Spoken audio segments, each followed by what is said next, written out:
All our heroes get up to naughty deeds every now and then. Still, we tend to forgive them. These little things don't bother us. So what if a celebrity was rude to his fans? So what if one gets his ideas from drugs? So what if one conspired with Heinrich Himmler to bring England under Nazi rule? In the 20th century, a strange number of extremely prominent people famous for their works of art or invention were actively conspiring against us.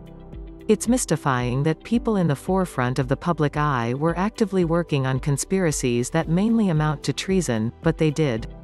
And in most of these cases, they got away with it. 10 Roald Dahl is known and beloved by children everywhere for his magical stories like Charlie and the Chocolate Factory and James and the Giant Peach. He's a legendary children's entertainer who is ever full of surprises. Many have been shocked to learn that he has a robust collection of excellent literature for adults, or that he wrote the screenplay for the Bond film You Only Live Twice. However, much more shocking is the job he held before becoming a writer, spying on Americans. In the early years of World War II, the United States was an uninvolved party. The nation was isolationist by nature, and most wanted to stay out of the dangerous conflict. And so, Roald Dahl was brought in. His job was something that would never be allowed in one of his books. In the hopes of learning secrets and changing U.S. policy, he was tasked with drinking with, and sleeping with, wealthy women. Dahl probably was not directly ordered to sleep with beautiful women, but he chose it as the main tool of his trade anyway. The British government certainly didn't stop him. When he was wooing Claire Booth Luce, the wife of Time magazine's publisher, Dahl reportedly complained that she was too frisky. But he was ordered to get back into the bedroom. 1. Dahl was about as useful as you'd imagine a person sleeping with socialites would be. The would-be spy was described as completely unable to keep a secret, and the best information he seems to have reported back was gossip that Franklin D. Roosevelt might be having an affair. 9. Ernest Hemingway. In his last days, Ernest Hemingway was relentlessly shadowed by the FBI. J. Edgar Hoover had taken a special interest in Hemingway because Hoover was convinced that the legendary writer was a secret agent selling information to the KGB. The surveillance left Hemingway so paranoid that his friends were convinced he was going insane. In time, even Hemingway believed it. In 1960, he checked himself into the Mayo Clinic, hoping for an end to his paranoia. The next year, he killed himself.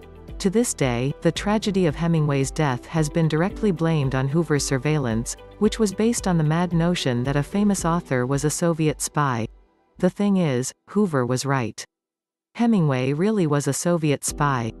Recently released KGB files reveal that Hemingway met with Soviet agents in 1941 and repeatedly expressed his desire and willingness to spy for them. 2. He never provided anything of value, but there's reason to believe that it wasn't for lack of trying. Shortly after meeting with Soviet operatives, Hemingway stopped writing and volunteered to work with U.S. intelligence, an act some people think was an attempt to get information. Hemingway was on patrol for German U-boats and was remarkably unhelpful. The most generous account of his efforts suggests that he may have actually spotted a U-boat, at least once. But the military didn't put much stock in the sighting. He did, however, spend his time making coded notes, which some people have now suggested may have been intended for the Soviets. 8. The Duchess of Windsor. Wallis Simpson was a real-life fairy tale princess. After her first divorce, the remarried Wallis caught the eye of Edward VIII, then King of England, who fell madly in love with her. So much so, in fact, that when his family objected to their love, he gave up the throne in December 1936 to be with her. That passed the crown to King George VI, the father of the current Queen Elizabeth II. In May 1937, Wallis's divorce from her second husband was finalized. She married Edward, then Duke of Windsor, 1 month later. With that, Wallis became the Duchess of Windsor. It has all the makings of a Disney film, except, you know, the parts where they conspired with Hitler to overthrow England. Edward loved Wallis, but many rumors suggested that his feelings weren't reciprocated. Wallis reportedly mocked her husband for being impotent and carried on an affair with the Nazi foreign minister, Joachim von Ribbentrop. In turn, von Ribbentrop reportedly sent the Duchess 17 carnations every day, representing the number of times the two had slept together. The romantic gesture was apparently enough for her to give information to the Nazis. Wallace retreated with the Duke to Biarritz and gave her address to von Ribbentrop. He had it immediately used for propaganda. The Nazis announced the room number on the radio within minutes of the couple checking into their hotel, using it as proof that the British were on the run. 3. Simpson might not have been a great wife, but that doesn't mean that Edward was innocent. According to FBI information, Edward was just as willing to help out the Nazi cause. Before he abdicated the throne, Edward was extremely friendly with Adolf Hitler, who expressed a desire to use Edward as a puppet. This friendliness continued when the war started, which led to rumors that Wallace and Edward were working with Hitler. Greater than FBI information, Edward was just as willing to help out the Nazi cause. Before he abdicated the throne, Edward was extremely friendly with Adolf Hitler, who expressed a desire to use Edward as a puppet. This friendliness continued when the war started, which led to rumors that Wallace and Edward were working with Hitler. 7. Cary Grant wasn't just a spy in Hitchcock's Notorious, he was one of the greatest Nazi hunters of Hollywood during World War II. According to biographer Charles Higham, at least two of the most popular leading men in Hollywood in the 1940s, Errol Flynn and Cary Grant, were involved in espionage, though on opposite sides.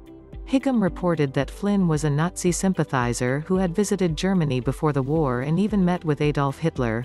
Grant, who was born in Britain and had several relatives living in Bristol during the war, revealed Flynn's pro-Nazi leanings to British agents in Washington and kept them informed about other Nazi sympathizers in Hollywood. He also worked with Roald Dahl and other British agents in shaping the British propaganda messages aimed at discrediting America First and other isolationist groups in the United States. While Grant never physically engaged in combat during World War II, he certainly did his part financially. The movie star donated his salaries from the Philadelphia Story and Arsenic and Old Lace to the British War Relief Effort and the U.S. War Relief Effort. In 1947, King George VI awarded Grant the King's Medal for Service in the Cause of Freedom to thank him for his monetary contributions to the Allied powers. The confirmation of Grant working with British agents is documented in the reports of MI6 and many participants' diaries. 4. 6. Arnon Milchan. Israeli businessman and film producer Arnon Milchan has produced some of the most beloved movies of our time, from Pretty Woman to Fight Club to Gone Girl. In fact, the Hollywood luminary has pointed his camera at some things that have changed the face of film, and some other things that have changed the nuclear program of Israel. Milchan has always been wealthy, so much so that Israel has been able to use bank accounts set up by him to buy helicopters and missiles. In addition, he brokered deals and made purchases that helped Israel boost its nuclear program. He also helped South Africa to defend itself from criticism of its apartheid system, not because he was a staunch advocate of it but because they supplied Israel with uranium in return. Milchan was more than a banker, though. He actually talked his way into a German nuclear facility and convinced them to let him take pictures. He sent the photographs back to Israel to help them build a nuclear arsenal. So how do we know all of this? This time, it's not because of some ambiguous note in a journal. Milchan directly said, "I did it for my country, and I'm proud of it." 5. Even before that, his status as an Israeli spy gathering nuclear weapons was a poorly kept secret. Other Hollywood personalities admit that they suspected it but didn't question him. Robert De Niro said that he didn't think it was any of his business, and Milchan has suffered no consequences for his activities. 5. Leon Theremin. Leon Theremin was a Russian inventor who is best known for the instrument that bears his name. He designed a futuristic-sounding musical device that is played without touching it. It's that strange sound you hear in science fiction films from the 1950s and on Radiohead albums. It sounds like a ghost singing. Theremin was a pioneer in musical innovation, responsible for a great deal of progress in electronic music. Theremin patented his eponymous musical instrument in the US in 1928. When he returned to the Soviet Union in 1938, he was quickly imprisoned. Ultimately, he was sent to work in a secret Soviet laboratory in the Gulag camp system with prominent engineers and scientists. While there, Theremin invented the Buran eavesdropping system to help the Soviets spy on their enemies. He was also responsible for another of the Soviets' most successful spying operations. Theremin's second most famous invention was The Thing, a listening device that didn't require a power source. It was successfully used to spy on the U.S. government.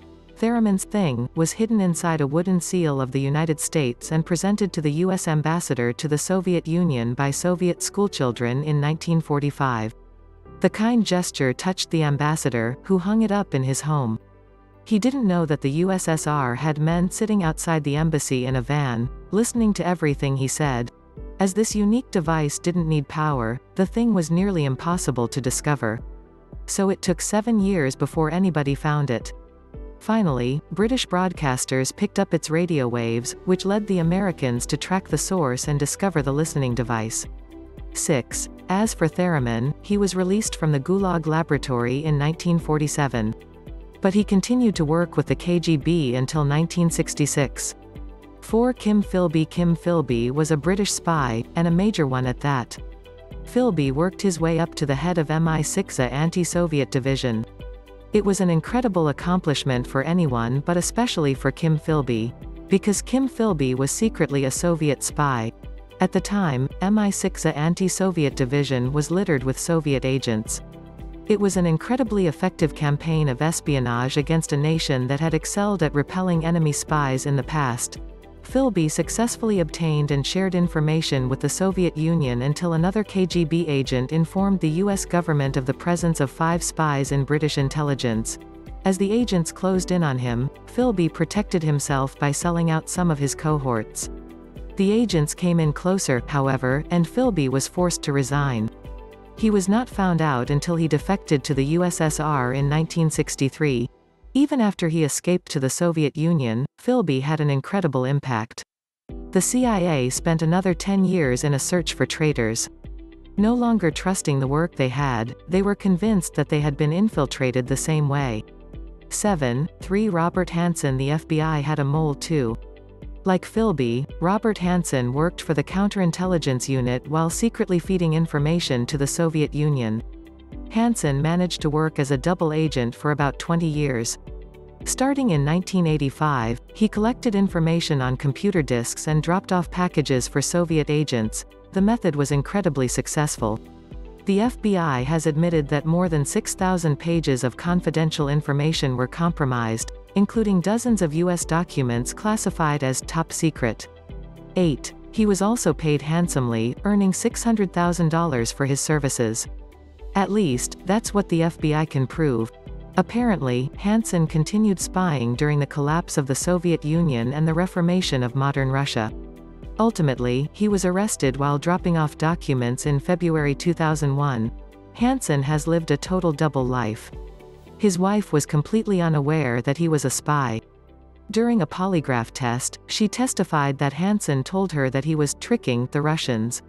2. Mata Hari. Mata Hari was a Dutch exotic dancer, one of the most famous in Paris during World War I. Posing as an Indian, she performed erotic dances in front of thousands of men and sold her love freely to aristocrats and the elite of Paris. It made her the perfect German spy. The French believed that Mata Hari worked for them and asked her to share anything she learned from her romantic conquests with the military. Since her lovers included German officers, she had a great opportunity to glean information. The French didn't know that she'd already received the same offer from the Germans, and taken it. However, her movements began to seem suspicious. The French started tracking her and soon arrested her on their suspicions. Mata Hari admitted that the Germans had paid her 20,000 francs to spy on the French. But she insisted that she had never passed on worthwhile information. Some still maintain that she was innocent. Nonetheless, Mata Hari suffered for her actions. She was arrested in 1917 and sentenced to death. Before she faced the firing squad, she wrote 2 letters and spoke her final 3 words: "I am ready." 9. 1. Coco Chanel. There's a good chance that you or someone you know uses one of Coco Chanel's products.